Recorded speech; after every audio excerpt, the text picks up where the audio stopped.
আপনারা দেখছেন হিলি নিউজ বাংলা। এই মুহূর্তে যে বিশেষ খবরে চোখ রাখবো, বল্লায় আধুনিক শ্মশানের শিলান্যাস।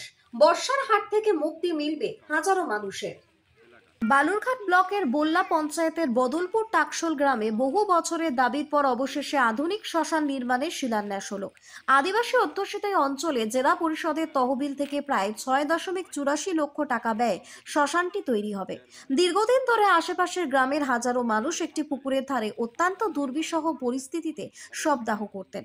বর্ষাকালে আকস্মিক বৃষ্টিতে চিতা ফেলে আশ্রয় নিতে হতো, যা প্রায় নিত্যদিনের সমস্যা ছিল। গ্রামবাসীদের আবেদন এবং নির্বাচনী প্রতিশ্রুতি অনুযায়ী জেলা পরিষদ সদস্যা কল্পনা মুর্মু 2.5 বছরের মাথায় শিলান্যাস করলেন। অনুষ্ঠানে উপস্থিত ছিলেন ডিপিএসসি চেয়ারম্যান সন্তোষ হাসদা, উপপ্রধান কিশোর মিঞ্জি সহ জনপ্রতিনিধিরা।